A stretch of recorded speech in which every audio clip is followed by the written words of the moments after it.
All right, cool. So we got like 15 minutes. And when I thought about some of my friends who are in kind of the same vein.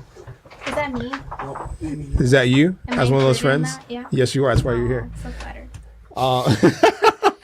I was thinking about... You shouldn't be. It's fine. You can be flattered at whatever you would like to be flattered by. No, this is a moment to be flattered. I thought about mindfulness, meditation. You two are in a similar boat in terms of you're currently looking for employment, right? And I always encourage Will to get more employment, right? So I thought it'd be interesting to kind of like talk about the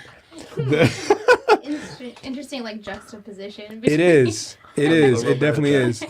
It definitely is. So you two meditate, I'm assuming, right? Yes. Every day, yeah. Every day. Uh-huh. You meditate every day? Since I was a child. So what does that mean for you? When you say meditation, how do you define that? As an adult, looking back at what I was taught as a child, it's definitely meditation. But throughout my childhood, I didn't realize that that's what I was doing. I didn't grow up in like a religious household by any means, but I was definitely taught to Thank you. to sit and think and reflect on that day, on that moment, on that feeling. And that's been like a lifelong experience for me. Okay. Joe, you meditate. I'm sure you have various flavors of meditation that you may engage in. I do, yeah. It's part of my morning routine. I think at the moment I use an app called Headspace to kind of keep me on track and to do different programs with meditation. But I also learned meditation through yoga. I learned meditation through various other podcasts before that. It was something that sort of really helped me clear my mind. And like you, Q, it was something that I sort of learned pretty young. I didn't know what it was. It was just something that I started doing more or less to get some clarity around my thoughts. I used to sit on the floor in my bedroom and watch my ceiling fan spin around. Yeah. And it helped me like get my thoughts or just be in my thoughts. Sure. Totally. And that was like the beginning of it. It was just like sitting there watching my ceiling fan spin and just like, what are you doing? I'm chilling. Yeah. Like I'm Yeah. literally just chilling out right now. You know, and that gave me like, I think that practice transferred into something different as an adult. I think people think meditating is like sitting Indian style, sorry, not PC, cross-legged, American style on the floor, just thinking about your thoughts. But it can be staring at a ceiling fan. It can be staring at the ocean. It can be doodling. Like, it doesn't have to be as concrete as like sitting and like closing your eyes and thinking about, you know, your future. It can be like very simple, and you can do it as a child. You can meditate through almost all activity, right? Oh yeah. Yeah. Daydreaming. That's a form of meditating. So Absolutely. Well, I was going to say, like, I have no point of reference or any sort of meditation story. Maybe I do if I misunderstood the definition. Yeah. Seems like, because I don't know, I spend a lot of time in my thoughts. Like that's, Yeah. I probably spend more time there than I do present a lot. Yeah. I have to work on like being present more than just retreating to my mind. So I may have more experience with it than I know, but I never really thought about it. It's not a. what about when you're like playing basketball and you're like having the best basketball playing day of like the summer? Yeah. I don't know. I don't know. It's just sort of like being in the zone. You know what I mean? Everything just sort of clicks. It's Yeah. like it feels like everything that I have ever practiced works the way it's supposed to. Yeah. It's like none of it ever does. You practice all this. You practice hours and hours and hours. You get in the game. Shit just falls apart all the time. You make the best of it. But like when things are working, everything is just perfect. And it just feels like everything that you've been doing there's a reason to it. Like, oh, that's why I did 100 laps, because now I can get, to that spot before this guy, because he didn't do as many laps as me. Or, my footwork is perfect, so that's why I was able to execute that shot and it didn't get blocked. I got in one because, he hit me instead of the ball because I did 37 reps of, drop, step, up, fake, jump hook, whatever the case may be. Like, I feel like meditating prepares you, just like how when you do like more layups, it prepares you for when you're playing a game. Like when you're meditating, like if you have a boss that's crazy and he just like blows his lid in a meeting and you were zen as fuck. Like, dude, that is the meditation coming to work and you just like showing up fully present, fully prepared. You gotta help for bad beats. Yeah. Increasing that space between the stimulus and the response. Totally. Maybe your boss yelling and then you flipping out versus taking the time to Yeah, really think like through nothing makes like an angry person show their true colors more than you just being mellow. Yeah. The way you say that one more time, please. That was deep. Right? Like one of the basic fundamentals of psychology that they used to teach back in the day was something called stimulus response psychology, and they would sort of look at all your thoughts in that way. Something happens and then there's a response. Yeah. But what we've found is through meditation, for example, you can increase that time and space between the stimulus and then the response, and it gives you that Zen sort of feeling that you're talking about. Totally. The funny thing about that too is, as you say that, I'm thinking about something I've learned in my like emotional therapy is the idea of like eliminating the automatic reaction to things, right? So she's like, my therapist would say, we all have like rigid responses to things, Yeah. right? And she's like, you need to learn how to stop that behavior. And that was one thing that, just flipping it, right? Like replace with something else. Yeah, we tend to run on scripts, right? Because our mind really likes to conserve energy. And so we run heuristics for different situations, especially... Wait, what's that word? Like we run a shortcut for a stimulus to keep it simple. Can you spell that? I can't. I'm an H- awful speller. Like awful. You gonna take a shot at Only it? because Yeah. I speak French. HEURSTI and then istics. What does Yeah. that word mean? Shortcuts. Shortcuts? Yeah. Got it. Oh, this Tight. is Saving so hours. wrong. Right? Literally. Saving hours. Okay. Literally. H is the only letter I got right. Me too. Yeah. I probably shouldn't use a word I can't spell. That's why I'm Right, here. thank Spelling you. bee Much chat. appreciated. Like, Wow. oh, you too? No, What grade? no. Oh, well, I'm I'm spelling bee. ESL, dude. I didn't win spelling Got bee it. Got anything. it. I spelled amphibian right. 5th grade. Well done. Yeah, it was fast. It was That was major. my dad was the speller. You should get a Really? jersey with amphibian on it. I should. That's good. I like that. Well, I'm talking back to, what's the word again? Heuristic. Heuristics. Okay, got Heuristic. it. So your counselor is probably saying, "Hey, you're caught in a negative loop here, or you're caught in a cycle of some sort," and it's essentially a script that your mind is running based off of a stimulus that's happening that may be related to something you're aware of or you're not aware of. And so probably what she's suggesting is, let's put something new in here. And most people don't realize that that's available to them, through some work and some effort, but we can sort of change the way that we think, essentially. Right. That's It's true. like when you drive home from work Right. and like you go on pilot mode and you just end up at home. You leave work, you end up at home. You don't remember what road you took. It's like whatever path you end up taking the most is where your brain goes.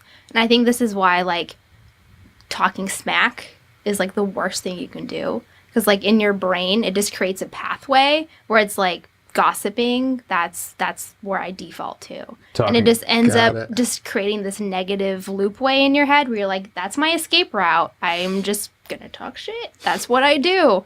And it ends up being your magic word of the moment. Heuristic, Heuristic, yeah, yeah. absolutely. I couldn't agree with you more, but then I'm also conflicted because Yeah. I come from like the land of shit talking, where it's like Jersey. a sign of respect, to like share that right. with somebody means Right. you respect them, you feel like they can handle it. Well, so. a common enemy is always a bonding moment that you have with somebody.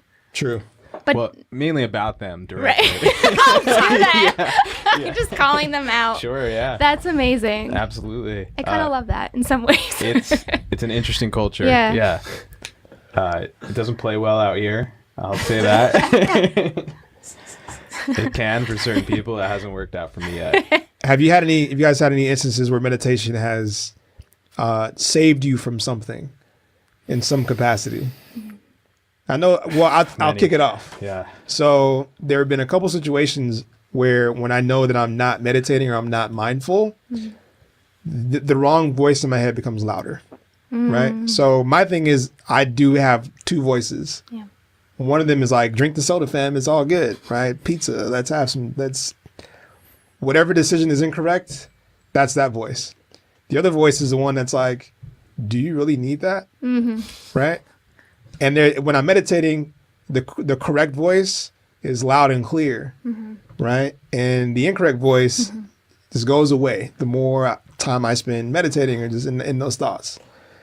There are also times where I remember I was driving out of the parking lot near work, and for some reason I lost control of the car, and the car started fishtailing, right?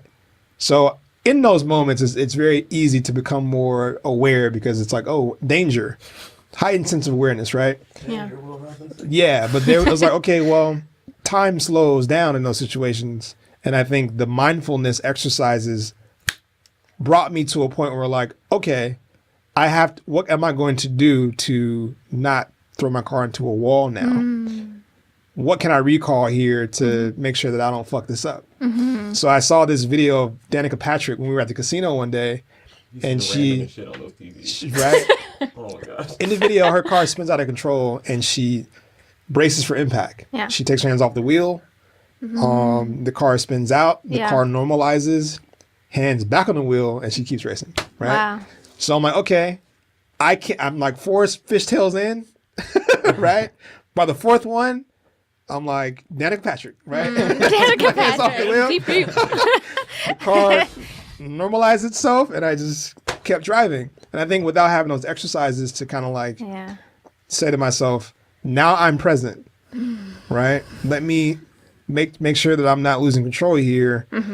What do I do? Was this in the Cayenne? Is that It was in the Cayenne. Cayenne. The Cayman, sorry. Cayman, The Cayman. Cayman, okay. Yes, I was in the Cayman. And shit got a little screwy. Which they're known for sort of being able to. That should never happen, Right. right? That's so weird about it too. Famous Like, last words. right? That should never happen. Like Never happens. they're good for that. Except for that one time. They're that one time, so it was a weird. mistake. There's so many directions I could take that in terms of like the bad versus the goods. If you want to put that in quotes, thoughts in your head that you feel like meditation is allowing you to be more aware of. Also, something called cues, which is what you're talking about, and it helps me in motorcycle riding. Malcolm Gladwell talks in one of his books about sort of being able to pick up on cues very quickly and how I think it's called Blink is probably the book, right? I read Blink. And so he talks about I how don't remember it, but I read it. NFL players will read the line and they'll know when to do certain plays based off of the cues that they pick up that they train over and over again. And them being present allows them to sort of do that. That happens, it increases with meditation, and it helps me, like when I'm driving a motorcycle, for example, splitting lanes, I look for cues, like I look for a blinker or someone turning their wheel or, Right. all these Something. different things. Yeah, that kind of give me an extra quarter to a half a second to make an adjustment. Right. Yeah, those things are major. And Yeah, they life can and be the death. difference between life Yeah. and death, for real. Day over otherwise. So. Yeah, exactly. Meditation gives me that opportunity to really be in the moment more. Yeah, just like when your car started to fishtail, you didn't have 10 other thoughts going on that you had to clear out first. You were there, Right. you're present, you're Danica Patrick. Right. You Came back. We were good to go. There was no panic either. I think that was the thing too. Like, the meditation helped me not panic. It helped me just be like, okay, I'm cool. all about not panicking, but I don't know anything about meditation. This is your moment. We're I about just to, like about to learn you slow some down things. and think. I don't You, know, you like, may not know it as meditation, but you could be still doing meditative. well, from what right? you guys have said, it sounds like Yeah. it. I've never actively thought about Yeah. what I was doing. Really, Yeah. I just don't like the panic because Yeah. it breaks down the thought process. You know what I mean? It does. So, like I wasn't driving, but I was in the car with a friend of mine that was super. Every time I try to do the right thing when I'm drunk and just like not drive, the worst things happen. So I'm hammered Would you mind drunk. coming close to the mic? Oh, sorry. There you go. I'm super drunk. I decide not to drive. I get in the car with, I rode to the venue with one person, and I ended up leaving with someone else because the person that brought me I could not find. Person that I left with, It happens. It's life. Yeah. drunker than I was. Sure. Fantastic, right? So I'm in the back seat with my buddy, and he's in the front seat with his girlfriend. He's drunk, she's drunk. They, of course, get into an argument. Standard. Now, they're What arguing. happens, We're yeah. flying down the freeway doing 100 and who knows what. And he's not even looking at the road. They're just fighting, arguing. My buddy's in the back seat having, like, an anxiety attack. He's like, oh, my God, dude, you're going to kill us all. Like, dude, you yelling at him is not going to make him focus on not killing us. I need you to just, I don't know, bite your lip and pray or something because you're not helping the situation. So we make it off of the freeway. We should have died several times. We get off the freeway. We get like a block away from my buddy's house where I'm just going to go to sleep because this night has spiraled far out of control. We're at a stop sign, and for whatever reason, he decides that he's going to just floor it to the stop sign to make the left to where my buddy lives. So as he's flooring it, like I'm looking around and I see like the trajectory of the turn that he's trying. It's a narrow street, cars parked on both sides. So I'm looking at what's about to happen, like we're going to hit the car really, really hard. This is going to be so bad. So I didn't Danica Pack. I wasn't driving, but like I prepared for impact or whatever, right? My buddy, he's still having an anxiety attack. He hit his head on something. The girl, something happened to her knee. She starts just screaming. And my buddy, he's drunk. He gets out of the car. I'll pay for it. I'm sorry. It's all right. Don't shh. It's fine. I had to call. I called my buddy down. I sat him down on the curb. Like, dude, it's all right. Just breathe. You're fine. Nothing is wrong with you. Got into an accident. You're okay. The girl I couldn't work with. She was hysterical. So we just put her in the corner. Okay, sorry. You stand over there. And I tried to help old boy, but The drunk guy. The drunk guy. He was just too drunk to listen to me. But I was able to I was not nervous. I didn't freak out or anything. I was able to talk to the police. I can never talk to the police. Talk to them, managed to get everyone except for the drunk guy home without any sort of issues. Yeah. And then we went home and went to sleep. But I remember when it was happening, it felt like the crash was taking forever. Because I was just sitting there all right, this is going to be bad.